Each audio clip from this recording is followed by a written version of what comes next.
Civilians में आप सभी का स्वागत है। जैसा कि हम लोग पिछली वीडियो में देख चुके हैं झारखंड का परिचय और नामकरण, तो आज की वीडियो में हम लोग देखेंगे कि प्रागैतिहासिक काल में झारखंड के बारे में देखेंगे आज।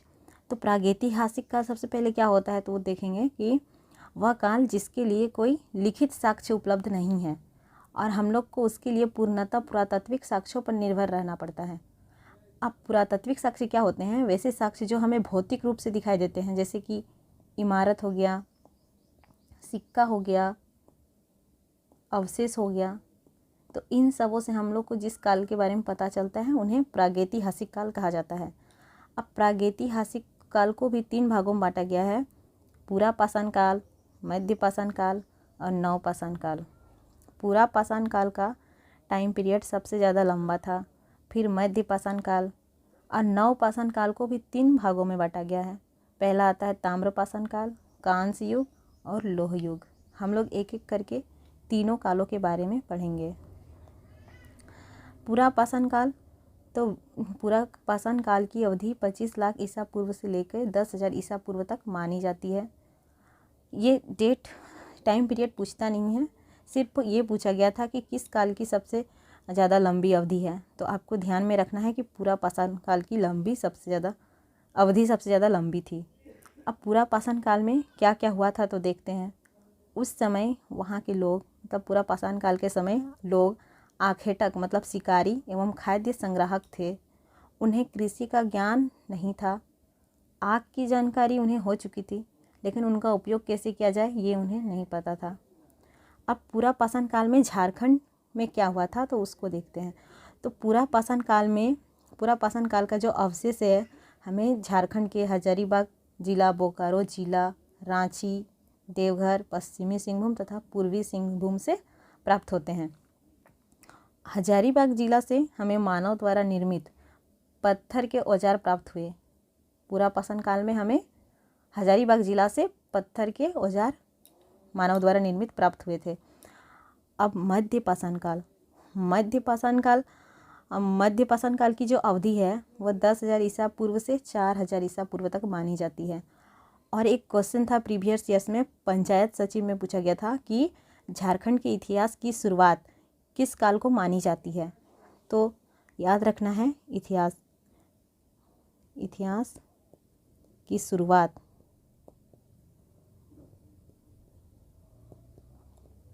झारखंड के इतिहास की शुरुआत, तो इसका आंसर होगा मध्य पाषाण काल। तो मध्य पाषाण काल को ही झारखंड के इतिहास की शुरुआत मानी जाती है। उस समय क्या क्या हुआ था मध्य पाषाण काल में? तो पशुपालन की शुरुआत हो चुकी थी और झारखंड में उस काल के अवशेष हमें किस जिले से प्राप्त होते? तो दुमका, पलामू, धनबाद, रांची, पश्चिम सिंहभूम तथा पूर्वी सिंहभूम से।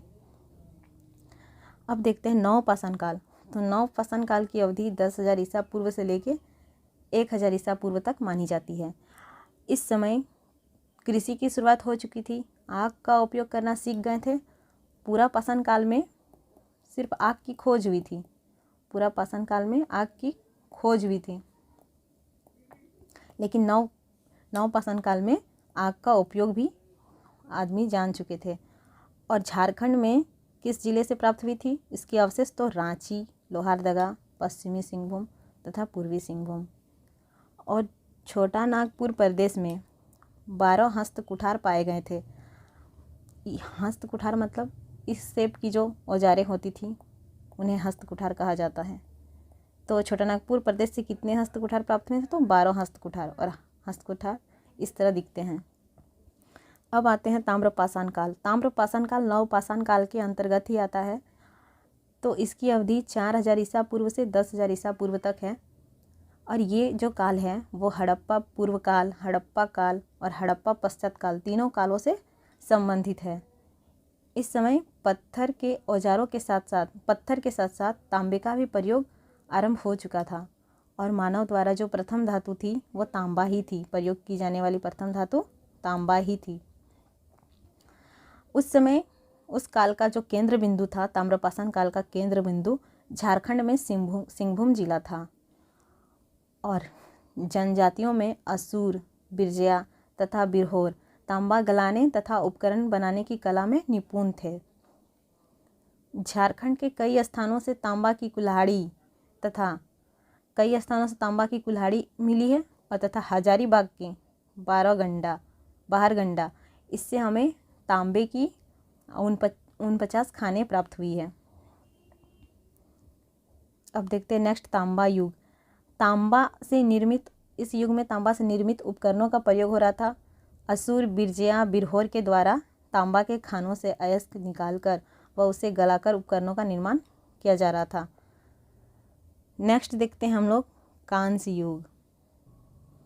कांस्य युग में क्या था, तो उस समय तांबे में टीन मिलाकर प्रयोग किया जा रहा था, उपकरण बनाया जा रहा था, उपकरणों का निर्माण किया जा रहा था। और असुर तथा बिरजया जनजाति इन कामों में माहिर थे। तांबा गलाने के लिए असुर बिरजया तथा बिरहोर शामिल थे, लेकिन कांस्य युग में ओनली असुर और बिरजया शामिल है। सेम इसी प्रकार लोह युग में भी असुर और बिरजया ही शामिल रहेंगे। बिरहोर सिर्फ तांबा के लिए आएगा, लेकिन कांस्य और लोहा के लिए असुर और बिरजया है। अब हम लोग देखते हैं लोह युग। तो लोह युग नाम से पता चल रहा है कि इसमें लोहा से बने उपकरणों का प्रयोग हो रहा था। तो लोह युग में लोहा से बने उपकरणों का प्रयोग हो रहा था और असुर तथा बिरजया इन कामों में निपुण थे। इसी समय उत्कृष्ट लोह तकनीक का विकास हुआ था।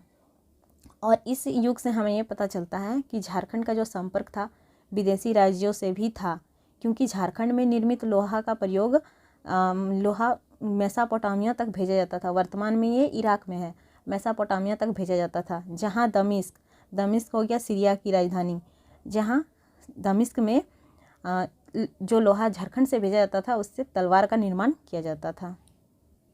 नेक्स्ट हम लोग देखेंगे कि झारखंड में किन किन स्थानों से हमें अवशेष प्राप्त हुए हैं, पुरातात्विक अवशेष। तो सबसे पहले आता है इसको हजारीबाग, और इसको के शैल चित्र, दीर्घा में नक्षत्र मंडल, अंतरिक्ष यान एवं अंतरिक्ष मानव के चित्र अंकित है। इसको गांव में बर्फ आयु की गहरी भूमिगत गुफा स्थित है। तो इसे याद कैसे करना है, देखिए इसको है, इसको को आप लोग इसरो कर लीजिए, इसरो। तो इसरो में हम लोग अधिकतर पढ़ते हैं, पता है कि अंतरिक्ष यान से ही रिलेटेड है इसरो। तो यहाँ पे देखिए नक्षत्र मंडल, अंतरिक्ष यान, अंतरिक्ष मानव, सब में अंतरिक्ष है, तो इसको आप रिलेट कर सकते हैं इसको को इसरो से। और हजारीबाग के से रिलेट करना है तो इसरो का संस्था 1000 जगह है, इस तरह करके कर सकते हैं। उसके बाद है इसको गांव में बर्फ आयु की गहरी भूमिगत गुफा स्थित है। ये क्वेश्चन आ चुका है। अब है सीतागढ़ा पहाड़। तो सीतागढ़ा पहाड़ ये कहाँ है, हजारीबाग में। अब सीतागढ़ा पहाड़ है कहाँ, उसको आप लोग ऐसे याद रख सकते हैं, जो सीता थी, रामायण की सीता, उसे रावण उठाकर कहाँ रखा था, तो बाग में, तो हो गया हजारीबाग। उस समय हमें क्या प्राप्त हुई थी, वहाँ से हमें क्या प्राप्त हुई है, तो 6ठी शताब्दी में निर्मित बौद्ध मठ के अवशेष की प्राप्ति हुई है। 6ठी शताब्दी में निर्मित बौद्ध मठ के अवशेष। तो सीतागढ़ा हजारीबाग तो हो गया, इसे आप लोग याद कर लीजिएगा कि 6ठी शताब्दी में निर्मित बौद्ध मठ के अवशेष भी प्राप्त हुए हैं। और ब्रैकेट में लिखा है विशेष रूप से बुद्ध की 4 आकृतियों से युक्त एक स्तूप तथा काले भूरे बलुआ पत्थर की सुंदर स्त्री। ये तो उसे ब्रैकेट में लिखा है, देगा नहीं, लेकिन फिर भी अगर दे देता है तो सुंदर स्त्री से आप लोग याद रख सकते हैं कि सीता सुंदर स्त्री थी। अब नेक्स्ट देखते हैं दूध पानी ये हजारीबाग है। पानी हम लोग कहाँ पटाएंगे, तो बाग में पटाएंगे। और अगर दूध और पानी मिक्स कर देते, दूध का pH मान तो 6.5 से 6.8 तक है और पानी का pH मान 7 है। तो यहाँ 2 मिक्स हो गया, दूध और पानी, तो आप लोग कर सकते हैं 2 मिक्स हो गया, इसलिए 8 हो गया pH मान। तो इसको ऐसे याद कर सकते हैं कि 8वीं शताब्दी के अभिलेख प्राप्त हुआ था। दूध और पानी मिक्स होकर क्या हो गया, तो 8 हो गया pH मान। तो आप लोग इससे रिलेट कर सकते हैं कि 8वीं शताब्दी के अभिलेख हमें प्राप्त हुआ था। अब है सरैया रहन दहोंगी, ये कहाँ है, हजारीबाग में। तो क्या है, सरैया से रिया रहने दोगी कर लीजिए, कहाँ रहने दोगी, तो बाग में रहने दोगी। ऐसे करके आप लोग याद कर सकते हैं। हजारीबाग में है सरैया रहन दहोंगी। और यहाँ से हमें क्या प्राप्त हुआ है, तो पाषाण कालीन पत्थर के उपकरण। पाषाणकालीन भाला व कुल्हाड़ी। तो हजारीबाग से देख लीजिए, जहाँ जहाँ हजारीबाग अधिकतर पाषाणकालीन का ही बात कर रहा है, तो वहाँ पाषाणकालीन के पत्थर के उपकरण, पाषाणकालीन भाला व कुल्हाड़ी प्राप्त हुआ है। एक हम लोग देखे तो पहले ही कि बाहर गंडा में हमें तांबे की 49 खानों के अवशेष प्राप्त हुए हैं, वो हजारीबाग। यहाँ बाहर हजारी 2 बार पढ़िएगा तो समझ में आ जाएगा कि हजारीबाग ज़िले में ही है। और खान है तो खान से पकड़ सकते हैं कि खान से ही किसी को बाहर कीजिएगा तो उससे हो जाएगा। क्या था, तो तांबे की 49 खानें थी। नेक्स्ट देखते हैं दुमदुमा। दुमदुमा क्या है, हजारीबाग। जो है दुमदुमा हजारीबाग में है, उसमें हम लोग को क्या मिला है, तो शिवलिंग की प्राप्ति हुई है। तो दुमदुमा से आप डुमडुमा कर सकते हैं। डुमडुमा मतलब डमरू कर सकते हैं। शिव जी के पास क्या रहता है, डमरू, तो उससे हो जाएगा लिंक करने से। उसके बाद देखते हैं मांडू बड़का गांव, रजरप्पा। बड़का गांव जो है ये ध्यान में रखिएगा, यहाँ हजारबाग है, 1000 चीज़ रहेगा तो बड़ा ही रहेगा, बड़का ही रहेगा, इसलिए हजारीबाग में बड़का गांव है। ये हम लोग को हिस्ट्री में और अभी पढ़ेंगे आगे तो हम लोग को बड़का गांव मिलेगा, इसलिए थोड़ा ध्यान में रखना है कि वो हजारीबाग में है। फिर हजारीबाग ही आ गया तो हजारीबाग में फिर से पाषाणकालीन मानव द्वारा निर्मित पत्थर के औजार मिले हैं। उसमें भी क्या है, कुल्हाड़ी, बेंधनी, बेधक, कुर्सी, तक्षनी आदि। फिर है हजारीबाग, वहाँ गुलाबी बलुआ पत्थर पर निर्मित अष्टदलीय कमल। अब बाग है तो कमल भी कहाँ खिलेगा, हालांकि तालाब में खिलता है लेकिन आप लोग रिलेट कर लीजिए कि बाग में खिलता है।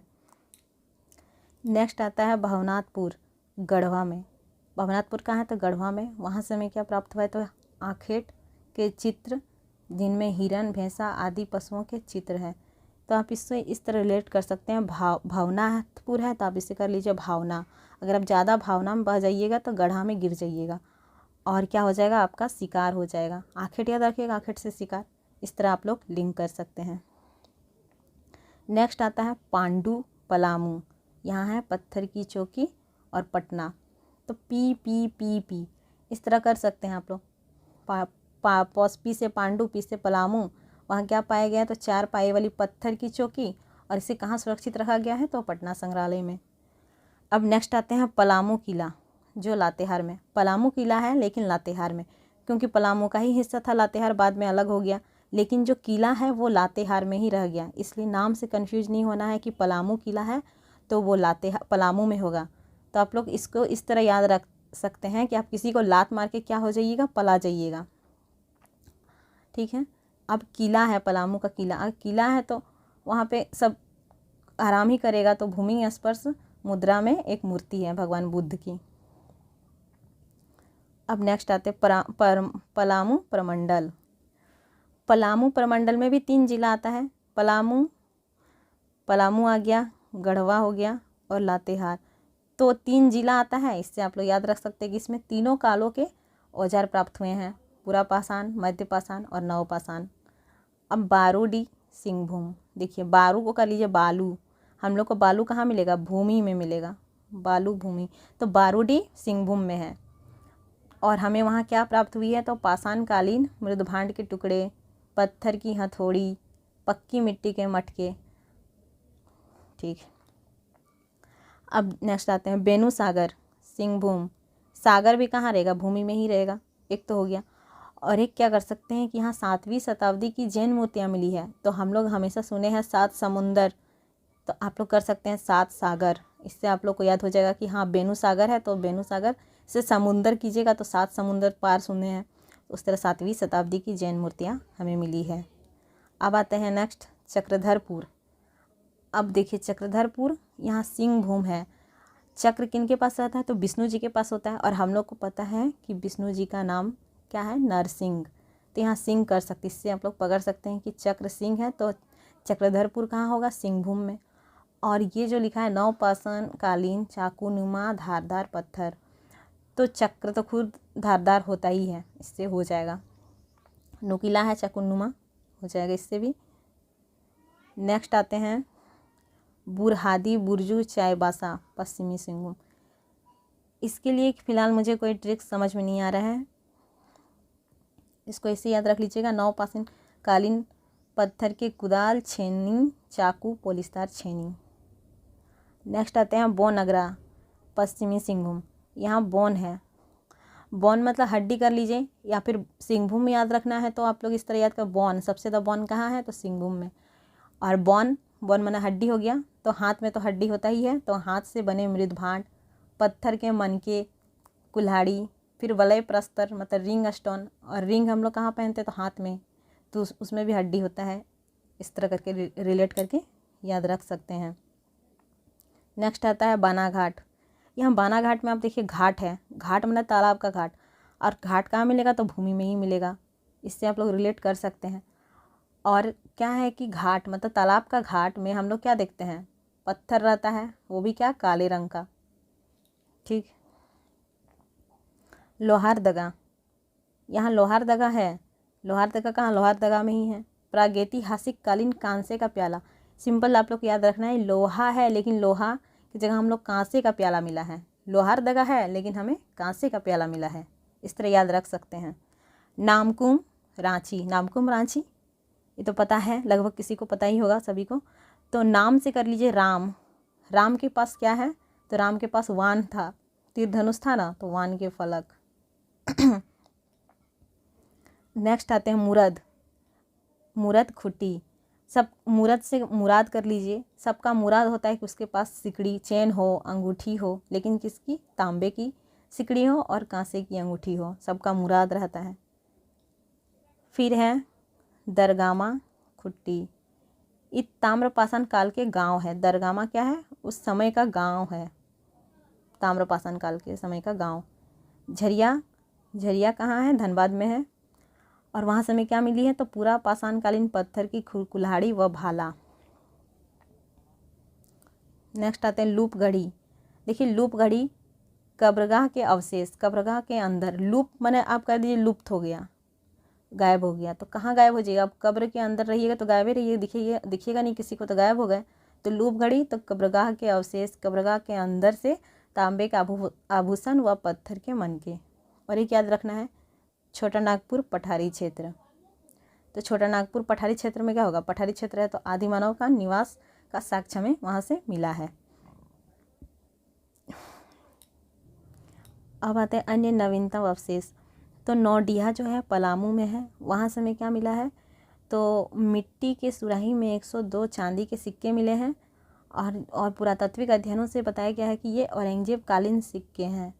तो हमें सिर्फ याद रखना है कि मिट्टी के सुराही में 102 चांदी के सिक्के मिले हैं, और ये क्या है औरंगजेब कालीन है। तो जेब में क्या रखेंगे, जेब में सिक्का ही रखेंगे।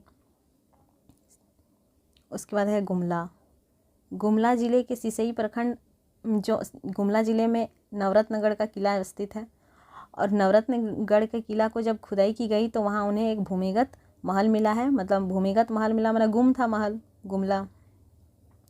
और भारतीय पुरातात्विक सर्वेक्षण विभाग के अनुसार यह लगभग 600 वर्ष पुरानी संरचना है। इसके अतिरिक्त खुदाई में कई प्राचीन अवशेष मिले हैं। अब देखिए 2009 में नवरत्नगढ़ किला को राष्ट्रीय पुरातात्विक धरोहर घोषित कर दिया गया है।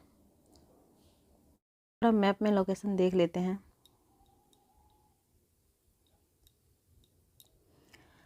तो क्या क्या मिला हजारीबाग में, खुला सूर्य मंदिर,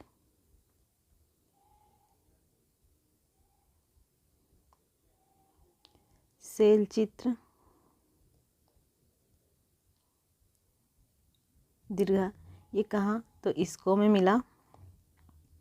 इसको कहाँ है, हजारीबाग में है। इस लोकेशन को याद कर लेना है, क्योंकि इससे क्वेश्चन पूछा है एक बार कि इसको किस ज़िले में है। और यहाँ पे एक इम्पोर्टेंट है कि यहाँ हमें बर्फ़ की भूमिगत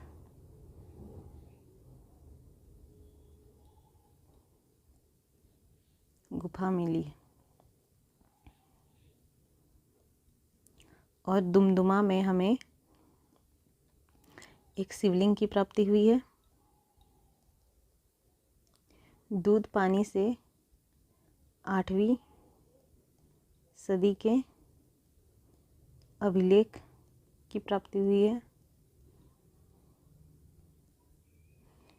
बाहर गंडा से हमें 49 तांबे की खानों की प्राप्ति हुई है। हम लोग उसके बाद देखते हैं गढ़वा के भवनाथपुर से हमें आखेट के चित्र की प्राप्ति हुई है। उसके बाद पलामू में पांडु नामक जगह से पी से पांडु और याद कराई थी कि पत्थर की चौकी, जिसे कहाँ रखा गया है, पटना संग्रहालय में। पी से पांडु, पी से पलामू और पी से पत्थर की चौकी तथा पटना संग्रहालय में सुरक्षित है। इसे पी से याद करने बताई थी। नेक्स्ट आते हैं पलामू का किला, जो कि कहाँ, लातेहार में है। पलामू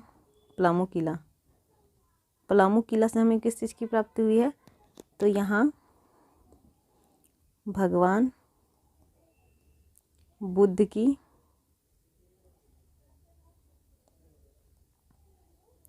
भूमि स्पर्श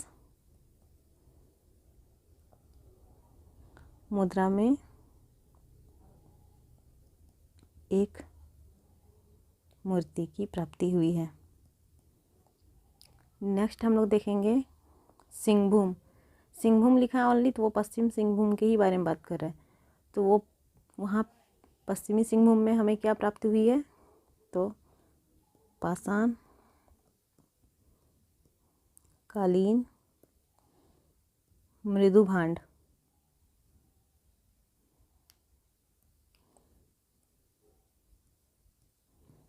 पाषाणकालीन मृदु भांड के टुकड़े, मृदु भांड मतलब कोई घड़ा टाइप का हो गया, के टुकड़े, पत्थर की हथौड़ी,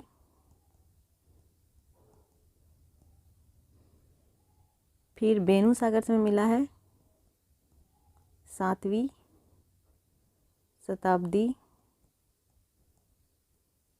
की जैन मूर्तियाँ। तो इसका बेनू सागर से मिला है। मैं याद करा चुकी हूँ कि 7 सागर या 7 समुंदर, उससे रिलेट करके याद कर सकते हैं। नेक्स्ट आते हैं, उसके बाद चक्रधरपुर में हमें प्राप्ति हुई थी नवपाषाणकालीन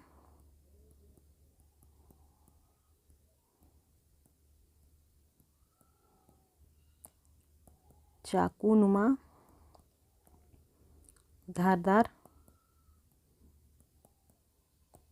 हथियार, नहीं, पत्थर।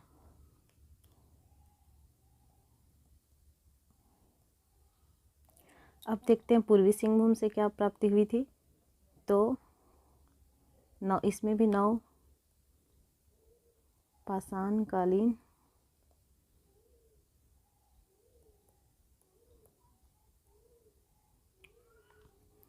पत्थर के कुदाल,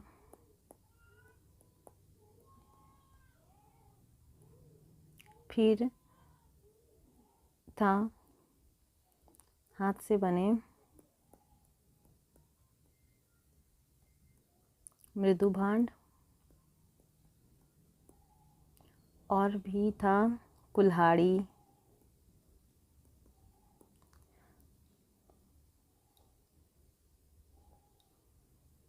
हाथ से बने मनके,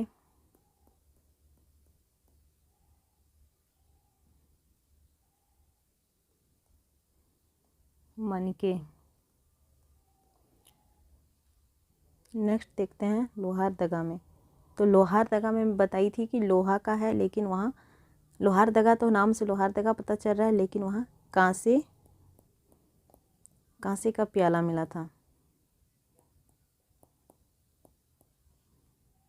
अब रांची में हम लोगों ने देखा था कि रांची का नामकुम इलाके जगह में नाम से हम लोगों ने किया था राम, और राम से रिलेट किया था वान का। तो यहाँ पे था वान के फलक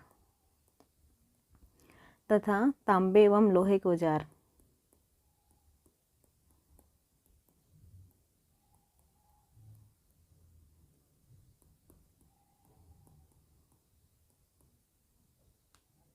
नेक्स्ट खूंटी देखते हैं। खूंटी में था एक गांव मिला था, ताम्रपाषाण कालीन गांव, ताम्रपाषाण काल के गांव। उस गांव का नाम था दरगामा, या दरगामा जगह पे इस गांव को काम दरगामा में मिला था। अब देखते हैं धनबाद का झरिया में हमें मिला था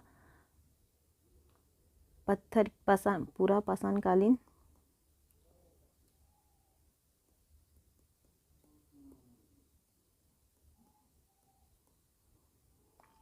पत्थर की कुल्हाड़ी एवं